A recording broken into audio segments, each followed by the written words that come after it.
Welcome to ESGX Live and our monthly Green Jobs Report. We're delighted to have you with us today. And please remember that to engage in the chat box, engage in the questions, and this is a live, interactive, engaging conversation that'll be moderated by Lucia Pullman, Climate Finance Strategist.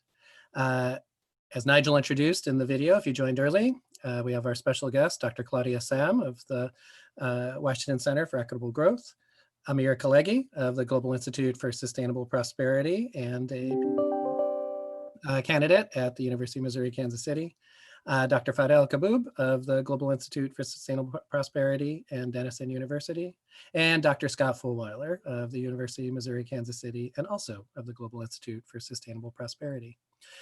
Today, we're going to talk about green jobs. Where are they? Where are they growing or shrinking? And where is the hourly pay associated with that growing or shrinking? And then because we're about not only information and education and inspiration here, but also about action, we're going to talk about policy solutions, programs that could be implemented. And those could include things ranging from a jobs guarantee to additional green jobs legislation. So I'm Paul Herman from Hip Investor with my co-host Nigel Lake of Pottinger. I want to thank Nick Gower, our producer. And let's get straight into it. So let's give you an overview of where green jobs are today. And then I'll hand it over to Amir Khalegi to talk about how they're changing. This is what we're presenting is a collaboration among the Global Institute for Sustainable Prosperity, the University of Missouri at Kansas City, and Hip Investor. And what we're doing is linking people and planet and trust ratings that are captured in the HIP ratings. HIP is Human Impact and Profit, which I'm the founder and CEO of, to the live jobs, employment, and pay data. And that's going to result in important metrics that we can track every month, just as there's a jobs report every month on the first Friday of the month, and there's unemployment reported every Thursday of every week. This is going to lead us to policy implications about how we can grow a more sustainable economy that is beneficial to people and planet and trust. And just as a reminder, for those who don't yet know, a HIP rating is a 0 to 100 rating. We like to think of 100 as closer to utopia and closer to 0 as dystopia. So avoiding negative impact and investing in positive impact to be more sustainable, regenerative, and promote society and personal well-being, as well as the well-being of nature, animals, and all of the flora and fauna that we live in. What we found at Hip Investor is that this also frequently is a leading indicator of higher financial return and lower future risk. So applying this to the stocks, bonds, and funds in your portfolio could be beneficial. And these ratings look at real results. It's not just policy checkboxes of yes and no. They're real results related to what is the satisfaction of our employees? What are our greenhouse gas emissions intensity? What is the diversity of the board by gender, race, age, and passport? Who is suing the company? And how much is the CEO paid? Are samples of the 30 metrics that we track on 8,000 global companies around the world. And what we do here in the Green Jobs Report is we take all the available information from the companies listed on the US Stock Exchange, and we map those into industries, and then grade those industries on the weighted average of the HIP rating. So this includes collecting more than 1 million data points every year that we translate into more than 250,000 metrics, more than 40,000 pillar ratings that lead to more than 8,000 company ratings. And these ratings cover 77 countries, but we're going to focus on today is the US Jobs Report. So just to let you know where companies and industries are falling, the majority of companies actually are not that great for people, planet, or trust. They can be extractive of the environment. They can be underpay people. And so there are some industries, including specialty food stores, rail transport, and others that do have a higher overall sustainability or green rating. And then there are some that are extractive, such as oil, gas, coal, that are net negative. So just to give you a taste of how many jobs we're talking about in the specialty food segments, this is before COVID-19, about 250,000 people are in that segment. This includes, you may be familiar with Dunkin' Donuts, where you might get your coffee. There's druggist goods provided by McKesson and Cardinal that deliver medicines that make us better. And there's rail companies like Kansas City Southern and Union Pacific. So companies are generally producing good products, but frequently they're not producing them in a way that's beneficial as they could be for people and planet and trust. So I'll show you one more level setting so that we all understand what the changes are. So before COVID-19, the overall employment in the US that had available HIP ratings for their companies, of publicly listed companies, lays out like this. Most companies are in this 25 to 50 range, sort of mid-range, slightly net negative, could be better in terms of people, planet, and trust. About 2 million jobs are included in the net positive range, and almost 14 million jobs were in a extractive category. And you can see below on the left-hand side that the products of these companies are generally good for society, but not all of them are.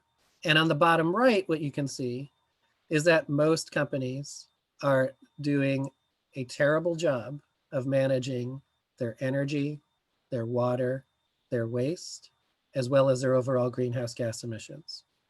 Or if they are, they're not really reporting on it. And so that's what we're trying to do with this Green Jobs Report, is focus on where jobs are growing or not, to help design policy that helps companies and geographies create incentives to supply those green jobs, and that we can all build a better world together. So I'm going to turn it over to Lucia, who curate our conversation, and she will introduce Amir Khalegi. Awesome. Thank you, Paul. So to start us off today, Amir Khalegi from the University of Missouri, Kansas City, and a fellow at the Global Institute for Sustainable Prosperity will start his presentation. Welcome, Amir. Thank you, Lucia. And thank you, Paul, for that introduction. So for our June 2020 Green Jobs Report,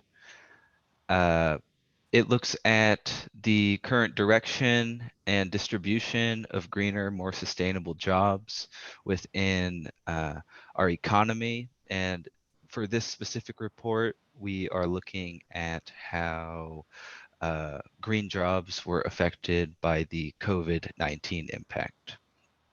To reiterate, our industries are rated, HIP rated through the distribution of companies that are rated by Paul and his colleagues at HIP Investor. So to review, there is varying greenness within each industry, and examples of higher rated industries would be that of wholesale distributors of medical products, recycling services, and specialty foods. Middle-ranged companies would be examples of pharmaceutical manufacturers, hospitals, and insurance agencies. And the lower rated industries or extractive industries would be that of oil and gas or gambling industries such as casinos. So since February, we've lost a very substantial amount of jobs, amounting to an estimated 20 million, according to the current employment statistics surveys, spanning from February to April. But during the impact of COVID-19, greener industries experienced proportionally fewer jobs lost, and greener industries were more resilient to the employment loss. You can see here, the chart shows the percent change in employment for each human impact and profit rating interval and its reduction from February to April. The greenest industries were reduced by around 7%, whereas the lower lower rated industries had the highest proportion of job losses with around 19%. Greener industries also continue to show the highest amount of earnings per hour, while the most extractive industries displayed the lowest earnings per hour.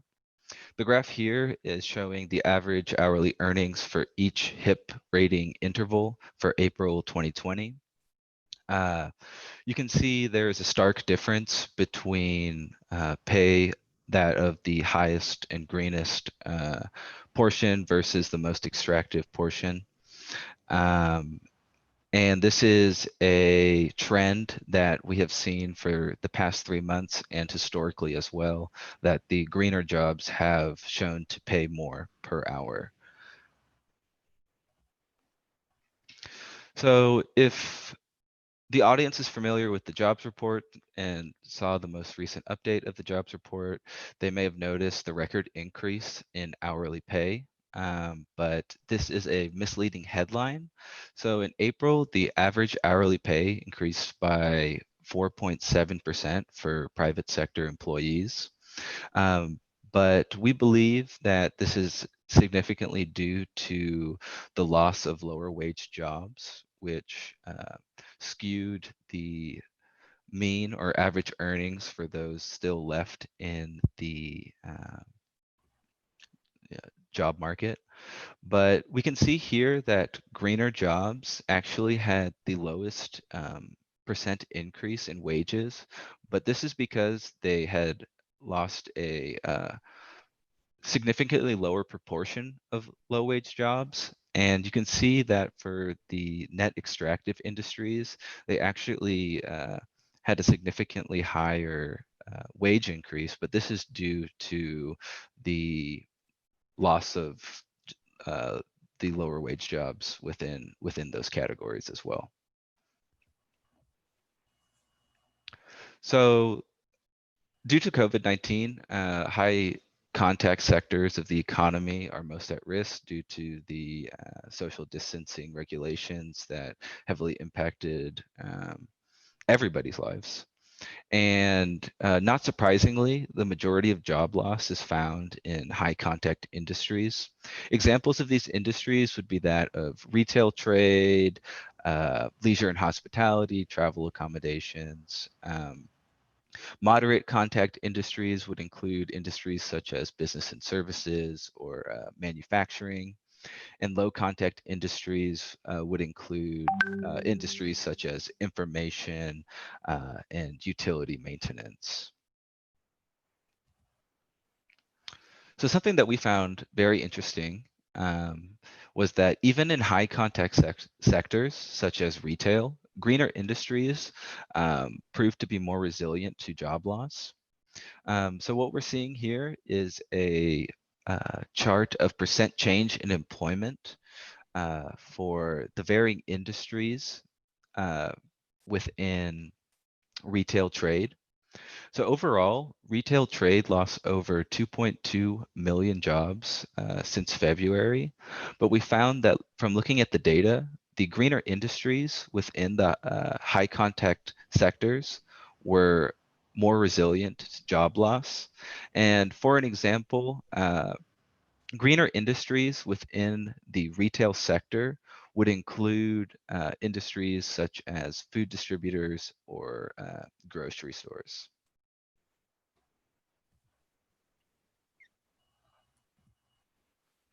But yeah, the main takeaway from this is that the greener industries saw a substantially lower employment reduction as compared to net extractive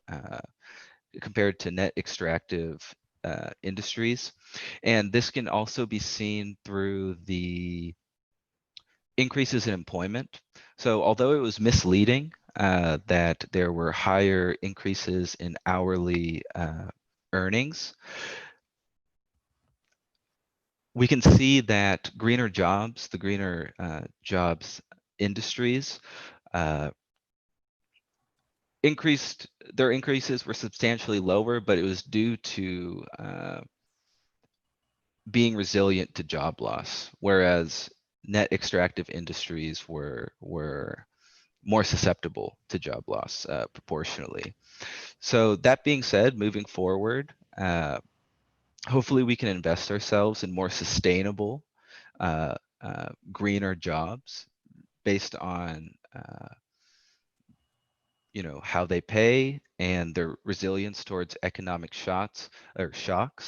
But not only that, is that greener industries can also provide sustainable job skills, which can be applied and to other industries throughout the economy itself. So with that being said, that is wrapping up my portion of the Green Jobs Report. Thank you. Thank you, Amir. Everyone in our audience, if you have any questions, please put them in the chat or the Q&A. And in about 5 minutes, we'll get to them. So please put your thoughts there. But up next, we have Claudia, the Director of Macroeconomic Policy at the Washington Center for Equitable Growth.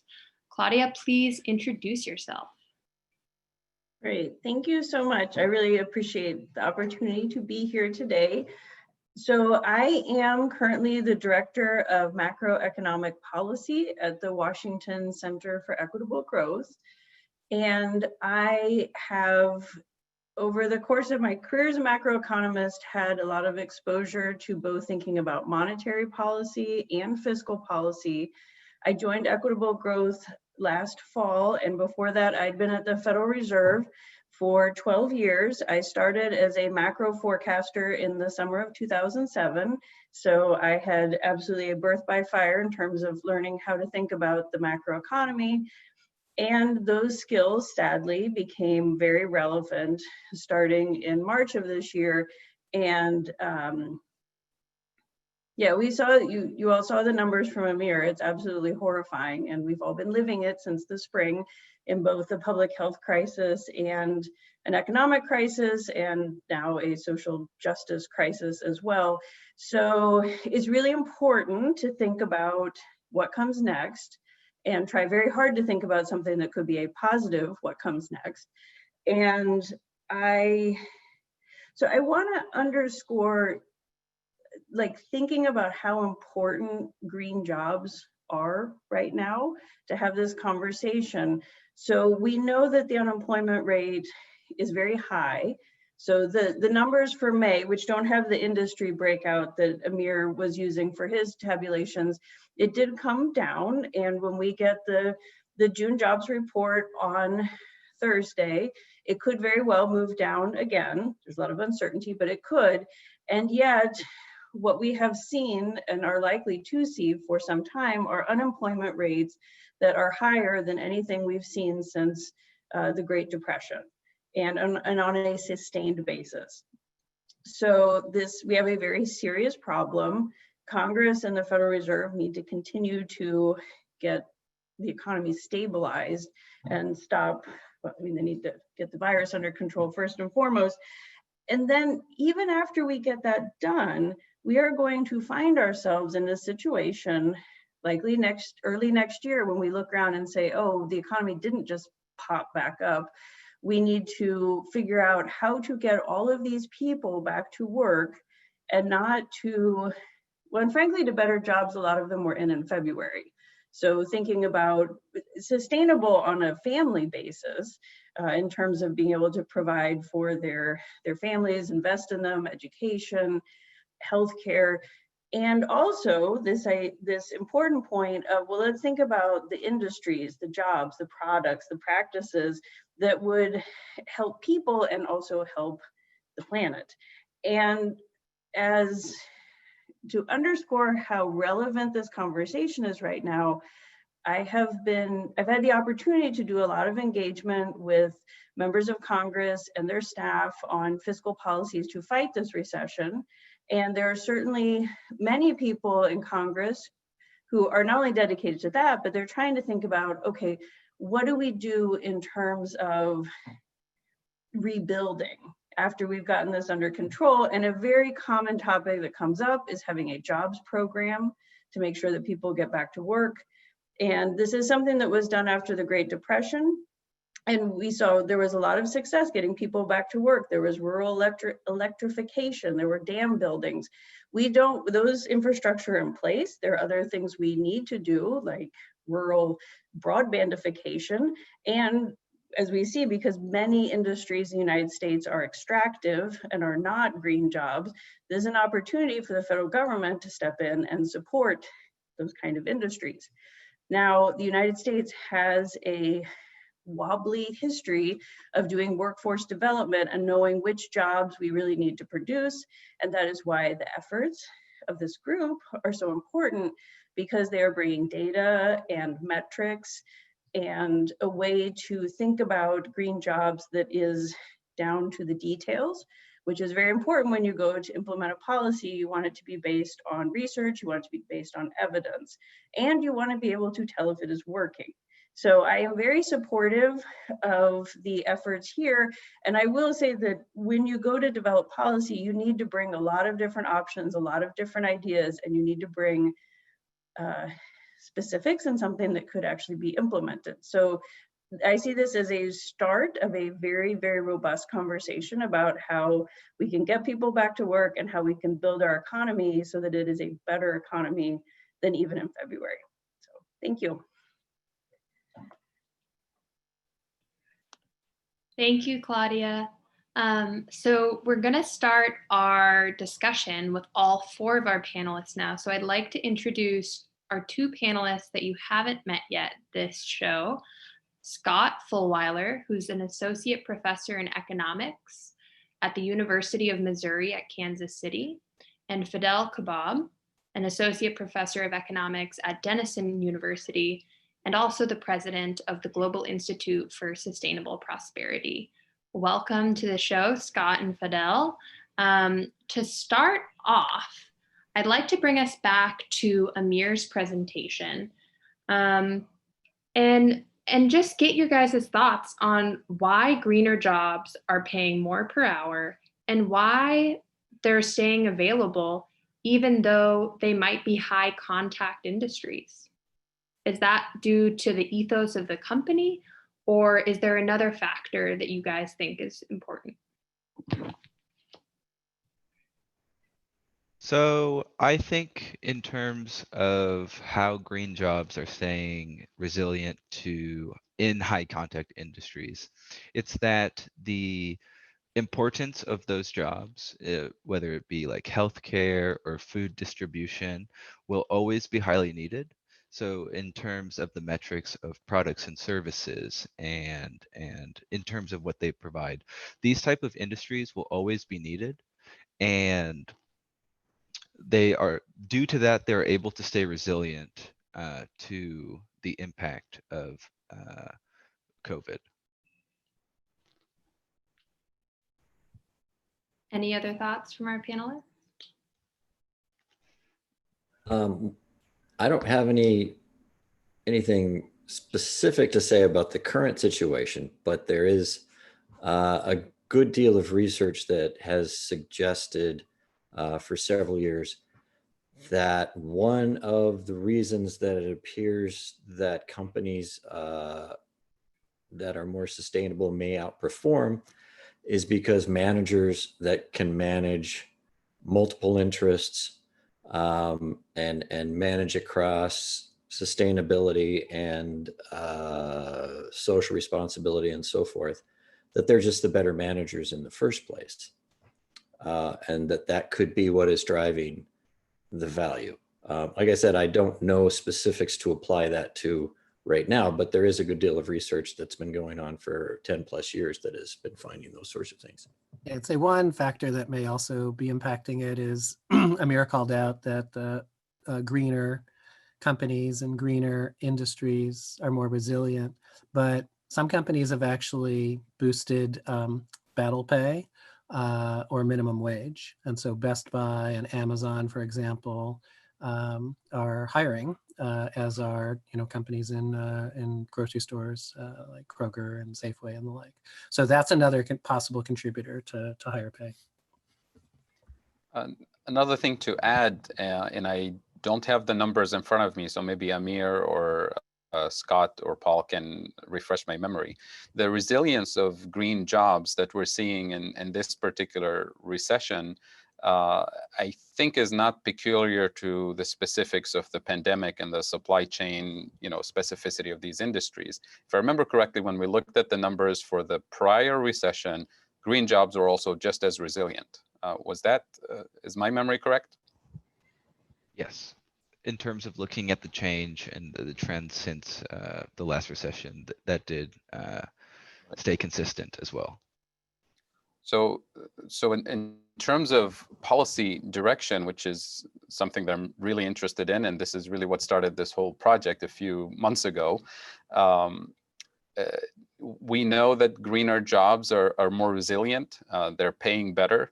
We know that the products that companies are producing are mostly good, but the methods that we use to produce those things are awful. We've seen it clearly in the HIP data. So long-term transformative policy, thinking needs to really take the empirical evidence very seriously. So we can't continue boosting, economic growth and job creation in industries because their products are clean, and ignoring the fact that their impact on the planet is just awful. Part of that awfulness is related to the fact that they're deeply extractive in terms of the supply chain of the materials that are used. But also, Paul, if I'm not mistaken, part of it is lack of reporting on the greenness of the production process. Am I accurate in that? Yeah, so there's a grading of products. Does this product benefit people or planet or trust? In addition, there's reporting on how you treat employees and how you pay employees, how diverse those employees are, but how you manage and measure energy, water, waste, and emissions. And so if you don't know, if you're not measuring it, then you're not managing it. And those can lead to surprises on the profit and loss statement. So when those prices might spike up, that can negatively impact profit and earnings. It at least makes your company more cash flow, more volatile, and it may make it more risky as well.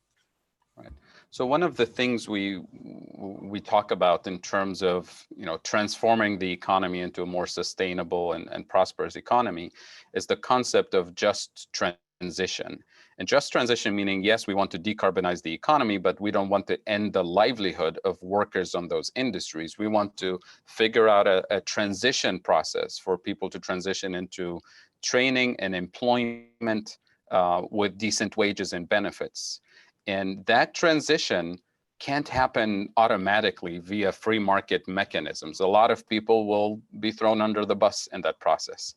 And we can't afford, this in the middle of this economic crisis. So how do we think of sort of a just transition, job guarantee transition mechanism that uses the metric that we have on the table that says, we have the technology, we have the physical productive capacity.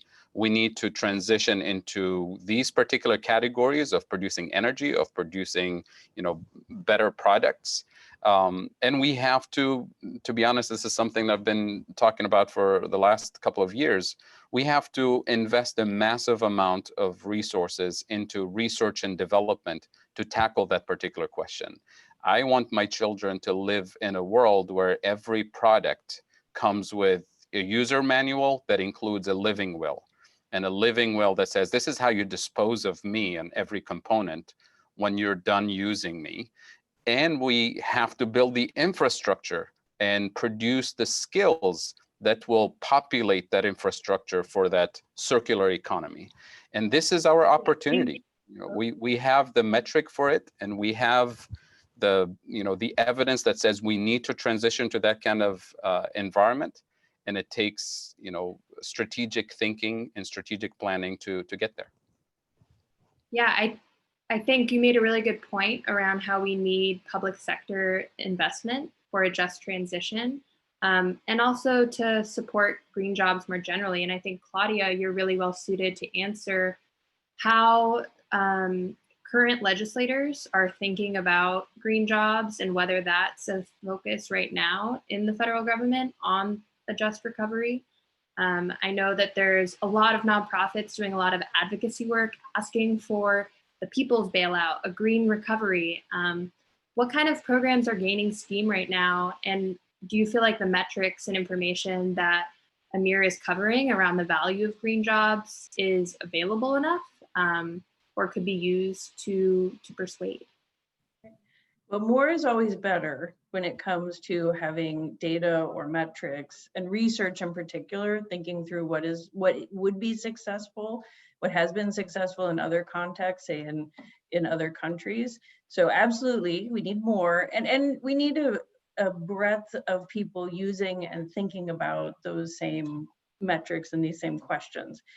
I do want to go back to this point of a just transition, and I absolutely underscore that. I think one thing that is very, there's a lot of things unique right now about this policy moment. What we see, and as I said before, I think this is a conversation that will be happening soon once we switch into a rebuilding phase from this crisis. We had a very unjust crisis that hit the United States, and it has hit low wage, racial minorities, certain communities, immigrant, like it has the impact and the effect of the coronavirus, both the public health and in particular the recession, is not felt the same across all workers and all of their families. And many of those jobs, and it happens, and you showed this, Amir showed this with the metrics, a lot of the jobs that have been lost up to this point are in extractive industries. So they're exactly the kind of jobs that are putting a drain on the earth, the world. And they are also low wage, low safety, like they're not good jobs for the people either. A lot of those jobs are not coming back. Right. So, you know, you talked about some of the extractive industries, like casinos happen to be one of the big ones. And I'm sure that ones that in hospitality where it's a lot of people traveling and there's a lot of air traffic, you know, things like that go with it. Those jobs are not coming back anytime soon. Like we are not traveling and we are not gathering in large places together as we had in February. And that's a real crisis. It's, like I said, a very unjust crisis for the workers who are facing the reality that the jobs that they had, be what they may, aren't there anymore, right? People need work. That's identity, that's a paycheck. Like that's really, really important. And that puts pressure on all of the analysis you all are doing is get it in hyperdrive, because you have this opportunity to step in and say, these individuals need work again. And we don't want to prop up, and we see legislation being proposed by the administration and some members of Congress that says we should just prop up hotels, we should prop up airlines.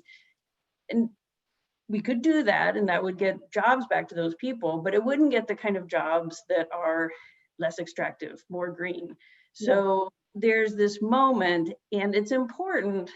And I mean, I saw this with fiscal policy work before the recession. I was talking about automatic stabilizers, things to use in the next recession that were going to be years and years away. And then all of a sudden, the recession came. So it's important, and that reframed some of the approaches we were taking with the policy and certainly sped up the efforts. So I would challenge you all working in green jobs space to really push yourselves to make sure you go into the specifics or what are happening right now so that you have a very specific proposal or analysis that's very directed in a way that a member of Congress can go from having this general idea of I want a jobs program, a general idea of green jobs, to here would be a good way to do this. So. Great. And I think you make a really good point that now that a lot of extractive industries have laid off workers and we have record unemployment in the United States, turning this question to you, Scott, thinking about who wants a job and how are they going to be getting these jobs, and what kind of the difference between those two things? Well, how are they going to be getting the job? That's not one that I know the answer to very well yet. I'm sure everybody's wondering that. But one of the things we're working on that we'll be presenting hopefully next month, and we did a few months ago as well, is an alternative indicator of how many people want jobs. And one of the problems, I mean, it's fairly well known, at least among economists, but probably beyond that, that the official unemployment rate is highly problematic. It's in numerous ways arbitrary whether or not you get counted as officially unemployed, even if you want work, because it's about, did you look for work? Did you look for work in the last 4 weeks? Did you do a specific type of looking for work, and so on, and pays no attention to whether or not there are enough jobs, right? So not counting people for not looking for jobs that don't exist, like say right now, there's clearly, I don't have to say the numbers yet. Everybody knows there's not enough jobs for the people that want to work right now. I don't know how many, I can't remember the figure I heard about how many small businesses have closed down in the last few months, just as one example. But at any rate, so we're working on a measure that starts off with how many people actually said that they want to work, or by their actions made it clear that they wanted to work. Because one of the things that's also interesting that people probably don't know is the officially unemployed is not the main pool of individuals that the there we go. It's not the main pool of individuals that employers take from when they employ. So so we want something broader than the unemployment rate, just to basically know who's getting jobs in the first place. So at any rate, our measure looks at, you can see up on the screen, it says employment needed there in red. I didn't know that this was going to be put up, or I would have introduced this a little differently. But at any rate, what we're looking at is everybody who said they want a job and everybody who by their actions indicated they want a job. So for instance, if in the survey you said, I don't want to work, but next month you're working, we're putting you in there. Or I don't want to work, but next month you're unemployed. Okay.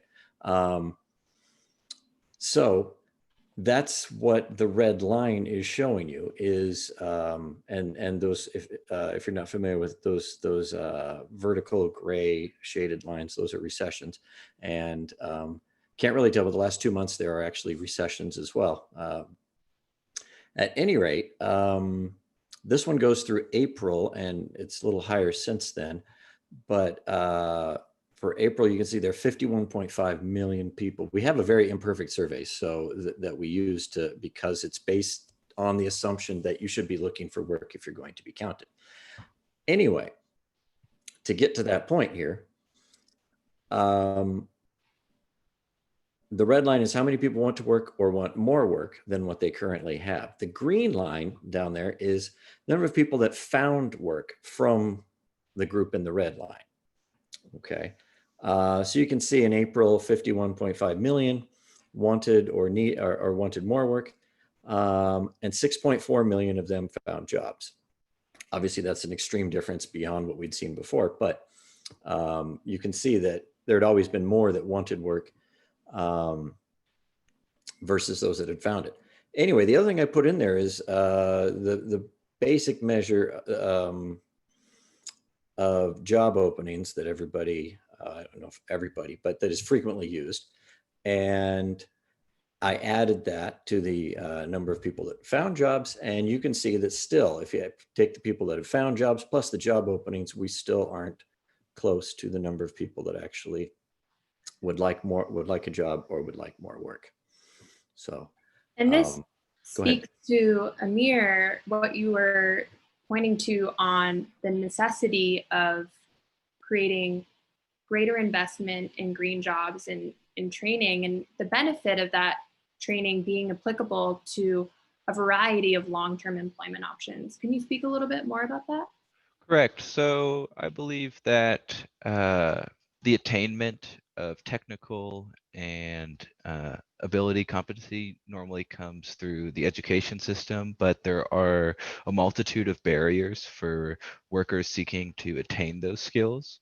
So perhaps through a jobs guarantee program that might be suited towards greener initiatives, it doesn't mean that a person participating in a program like that isn't increasing their problem solving ability, their deductive reasoning, or their cognitive abilities that could be applicable in other industries throughout the United States or just in the general global economy as well.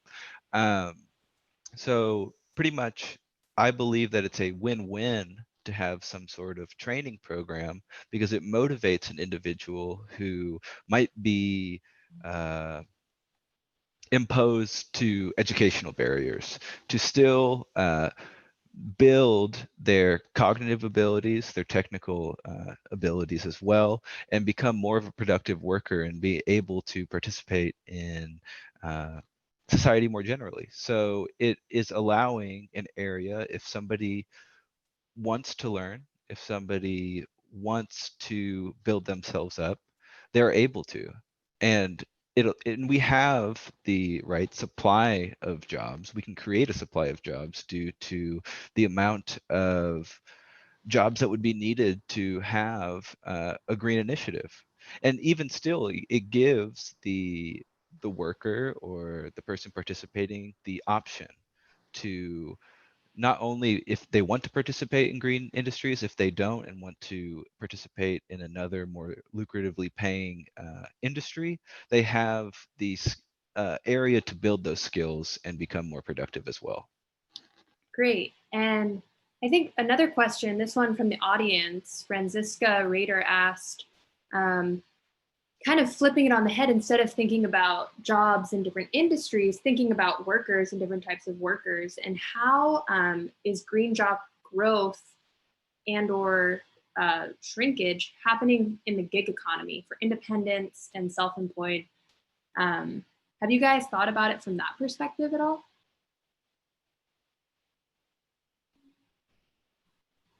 So I think, so I've spent time. At my last couple of years at the Federal Reserve, I've managed the survey of household economics and decision making. And while it's a nationally representative survey, it focuses, in our analysis, we focus on low and moderate income families and communities.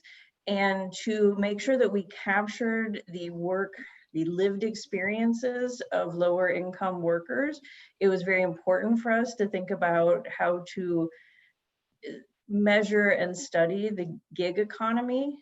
In fact, we really focused on more of it as informal sector, which has been a part of the United States economy, and frankly, economies across the world for a very, very long time. The tech intermediation of those types of informal, well, now they're gig work, so they are informal sector, but they're not employees, they are independent contractors.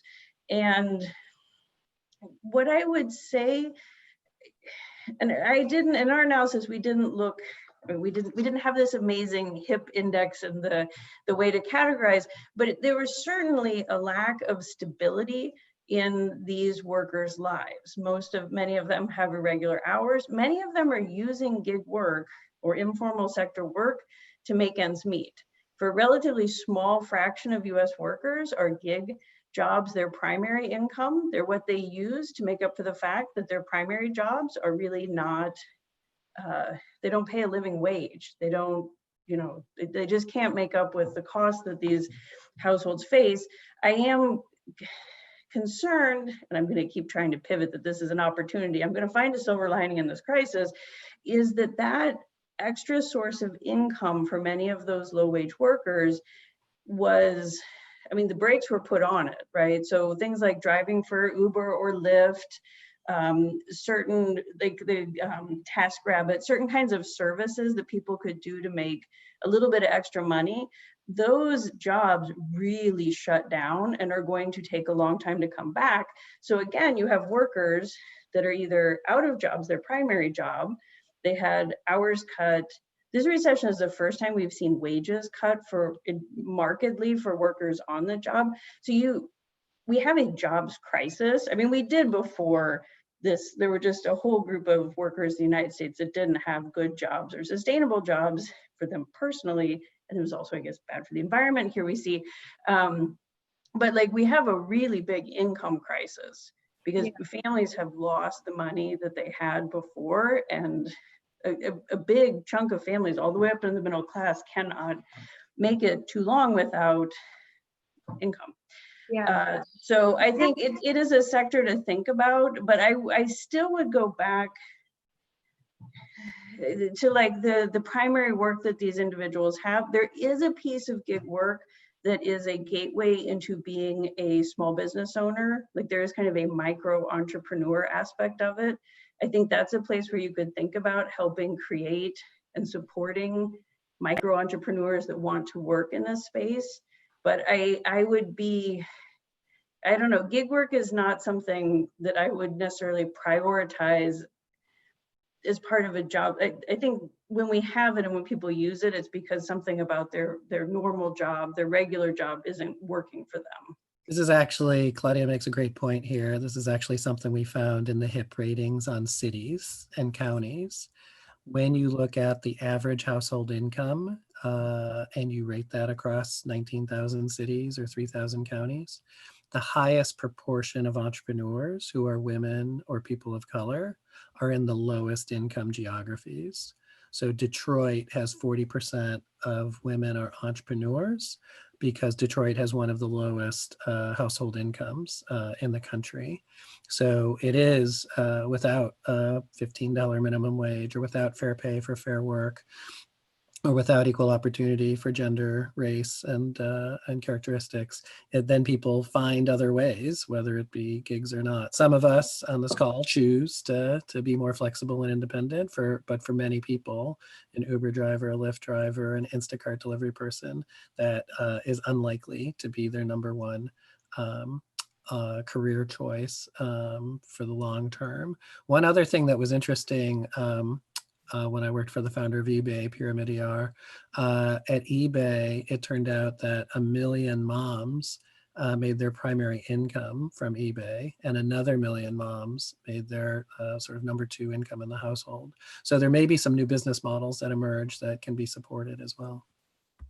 Interesting. Fadhel, I'd be curious to hear your thoughts on a jobs guarantee and what kind of sectors that guarantee is most right for. And I know Claudia would probably take that to our elected officials. And one layer of nuance on that is that we have a question from Tyler Hines, who works in the field of e-waste management.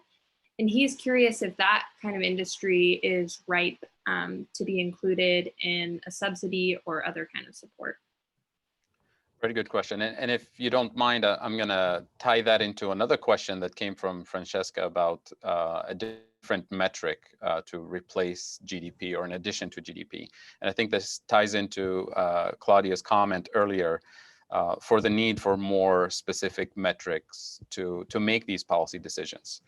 So I'll start with that and I'll tie it into the job guarantee. So many of us in the ecological, MMT, economics space have been arguing for and working on producing an alternative to GDP, which, you know, the production as in updating the data and making it more systematic. And that is the genuine progress indicator, or GPI. And, you know, the interesting thing that I really like about GPI is that it's the closest cousin to GDP, but then it moves a step further to remove all the negative effects of pollution and all the money we spend on oil, cleaning up oil spills and so on. And it gives you a much better indication for quality of life. And when you look at the US data, you map GDP and GPI on the same picture. GDP grows, you know, on an upward trend. You know, every now and then there's a recession, but GPI has been flat for the last 4 decades. Which means we have a quality of life stagnation, which most people sort of feel. And you hear people saying, I feel like I'm not getting ahead. But people don't have the metric for it because the news says there's economic growth that should be celebrated, right? More prisons are built and more oil spills are being, you know, taken care of. So if we are successful in producing this alternative metric and kind of have that color-coded picture in your face that says, this is quality of life, it's flat, this is economic growth, it's, you know, it's happening, then the question becomes very obvious. What are the investments, the public policies, and the policy commitments to improving quality of life based on a GPI metric? And then the list of investments will pop up, and we'll have the additional metric that says, these are where, you know, the green jobs are, the more resilient jobs are. And then the question becomes, do we have the infrastructure for it? Do we have the skills and the, you know, training, vocational training capabilities to transition workers from the fossil fuel economy to the greener economy? And I think this is where the job guarantee or the just transition concept becomes more, you know, quantifiable, so to speak. So you have a very specific placement for that transition into a greener economy. And Tyler's comment is, you know, one example of our commitment to greener infrastructure, to more circular type of economy. So there's low-hanging fruits that most of us are familiar with. That is weatherizing homes, which reduces a huge carbon footprint for buildings, right? That's something we can do tomorrow. We don't have to wait for a new infrastructure.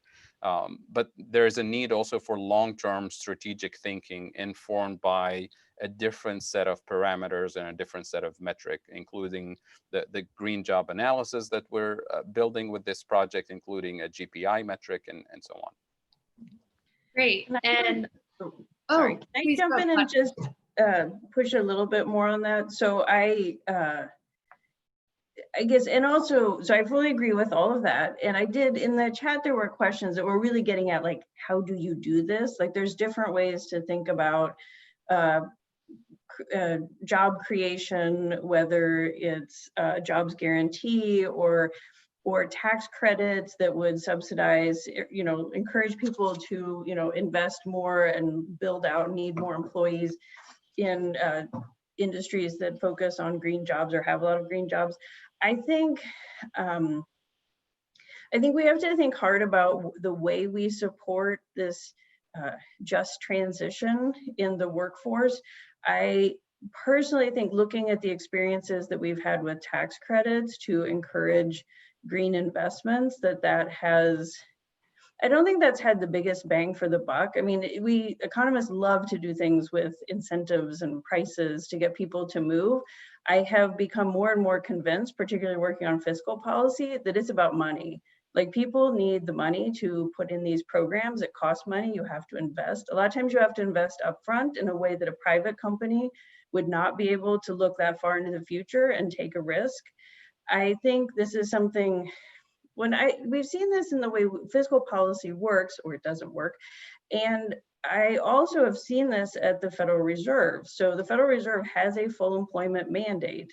I think they're becoming like more aware of what that means. They've never hit it since 1978 when they got the mandate. It is increasingly clear that you cannot push employment, and you can't create these sustainable jobs, these better jobs, by just moving interest rates around. Like, that's just not as much of an incentive. What drives investment is cash flow. Now, I think, you know, we expect Congress to be good stewards of taxpayer money. I don't think that means we ought to be slashing deficits. I think we're stewards to do good things. They should be stewards to do good things for the economy. We need to be very mindful of how the money is spent, because some people in Congress don't want to spend money. So you need to make sure that you do a good job out of the gate. I think what I've seen in some of the workforce development programs, small scale ones that have been almost competition based, like the federal government or regional governments have small blocks of money and different programs compete for it, is you absolutely have to have a very strong connection with the employer, right? If the government tries to decide what are the jobs of the future and train people for them, too many times the match isn't there. And so, to the point about the e-waste management business, it may be that is a growth area, and it may be that they're just missing the cash to build that out or to expand their services to a place where it's profitable. Any kind of jobs program jobs guarantee, there has to be a really tight connection between private sector and public sector and how that is implemented. Like I said, there is not a good track record in the United States for jobs programs. So it's I think it'll be really, really important to try and experiment on a small scale and then learn what works and build it up. And the other thing about fiscal policy or any kind of policy, you don't want to put all your eggs in one basket. So you need to experiment with some different approaches and then see what works. And frankly, probably all of the above is what you end up doing. So. Great, thank you, Claudia. So I'm going to do one rapid fire round of questions to all 4 panelists, and then we'll have Paul and Nigel wrap us up. So the question is, we have our audience here listening. What is one model for a green jobs program that you think is setting the stage in the right way that people could look up afterwards and perhaps advocate for with their legislators? And you can go popcorn style, whoever's ready first. Well, I can talk about an umbrella, transformative public policy program that's the Green New Deal, which includes a job guarantee as a core feature, but most importantly, the Green New Deal is designed to do 2 things. One is to decarbonize the economy and to transition into a greener economic system, and 2 is to address the structural inequality and the socioeconomic exclusions that we have in the system, and that the COVID-19 crisis has exposed massively in the last few weeks. So for that, we have a bunch of experts on this call, including Scott Fullwiler, who can not only explain what the vision is, but also how do we pay for it and how do we do it without causing inflation, without bankrupting the country, without transitioning into a communist society, and all the negative connotations that you frequently hear about the Green New Deal in the mainstream media. Great, thanks, Fadhel. I'm gonna go ahead and go. So kind of to further the points that I was making before in terms of a specific model, I think, maybe as early as next month, but in the coming months for our Greens Jobs Report, I definitely want to do an analysis of the occupations within each industry. And, there is a database that is provided by the U.S. Department of Labor, which is called the ONET program. And we can, look at the emerging greener industries, and it has applicable occupational skills that come with those types of occupations. And by doing that, we can provide further evidence of the benefit of having a jobs guarantee program in terms of the skills that workers would be learning. So almost creating perhaps a standardized guidelines of the types of skills we'd want workers to achieve and apply to perhaps greener initiatives. So the one that I would add, and I don't think you're going to tell me this exists yet, is to think really hard about what kind of program could have a universal appeal, in the sense that it could get through the House, the Senate, and past a president. I think, but I see the path forward with this. We saw in the very beginning that the green industries are the ones that pay the highest wages, right? Like that, to me, whether or not people feel strongly about protecting the world, the earth, and green jobs, the Green New Deal, giving people good jobs with good benefits that lets them get their full potential and contribute to the economy, like that can have a real appeal. So I think, as much as, details matter, I've said that multiple times, but really thinking about what are the benefits, and they can be multiple benefits, and that can give you some idea of where to target your energies first, is thinking about moving people into jobs that are very good. And on the flip side, not attacking the extractive industries. We talked about a just transition, and that was all in that place, but until we build it, we don't want to create enemies. There are enough enemies in the policy process. So I think that's where I'd focus, is you can really have a win-win here in terms of people being better paid and us doing much better things for the environment. Great. And lastly, we'll go to Scott. Okay. Well, a lot of good ones have been taken. So I'll just say first off, this would be a great question for my friends Pavlina Chernova, Stephanie Kelton, Kate Aronoff to be answering as well. So so they would do a much better job than I will on this. But I'm going to say I'm going to go more in the resilience direction and say an emergency job corps that we have available. Just a way for people to come contribute when there are things that just need to be done. And my goodness, how many of them could we have used the last 2 months, right? And how many of them could have used the employment? So. Great, thanks, Scott. I think that's a fabulous idea. And now I'm going to hand it off to Paul and Nigel to wrap us up. Thank you very much, Lucia. And I think that it's been a really fascinating discussion. I might slide in with an answer too, and talking about the need for a small trial somewhere of something like this supported by the private sector. A plan was announced in Australia over the last couple of weeks, a suitably small country, 25 million people, relatively self-sufficient and with a historically strong economy, although now likely to be entering the first recession for something like 25 years. And this is a 1 million jobs plan, so it's significant in the size of the context of that economy, brought forward by a bunch of people. So I'll just share a little bit of this. There's been some headlines. It's been promoted by Mike Cannon-Brookes, who's one of the country's most successful entrepreneurs, owns a business called Atlassian, which is listed here in the US.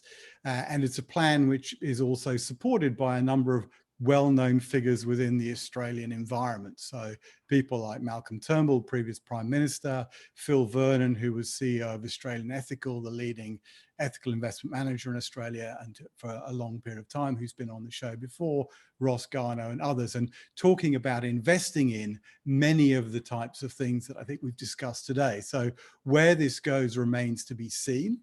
Important to say that, this is driven by the private sector, where there is, I think, almost more activity coming out of the private sector concerned about where the country is going, given the outlook after a long period of positivity. But all of that, I think, is very positive, and it will be, it's a real case study in how far can you drive this entirely out of the private sector, because whether or not there is political support remains to be seen. The other thing I was going to mention, we like to have a book often on the show, and one that was, has been on our list is Stephanie Kelton's book, The Deficit Myth. I have not read it yet. My copy arrives tomorrow, but clearly very topical in the context of all that we're talking about. And I think with that, I'll hand it over to Paul to talk about what we've got coming up over the next couple of weeks, which are two really fascinating things, which I'll let him talk about. I will just say, if you're watching on YouTube, please do share with your friends. Please like. All of this helps to get this message out more widely, which we really appreciate. So thank you very much. And Paul, over to you.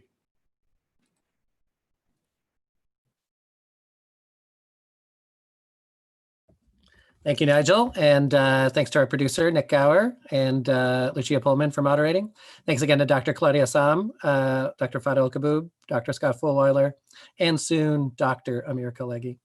It was great to do a deep dive into Green Jobs Report. This is a monthly event. So please feel free to share this among communities that will benefit, including policymakers. Next week on ESGX, we're going to talk about greening your retirement. So how to do that in your IRA or Roth IRA, and how to do that, importantly, in your 401k or 403b plan, and how to add sustainable choices or even to transform the whole lineup, like companies like Stoke and As You Sow and Wallace Global Fund have done. So Megan Morris is going to lead that on greening your retirement. And then the following week will be Keeping Wildlife Wild, the Survival Instinct. That will be kicked off by Jane Goodall on video, on recorded video.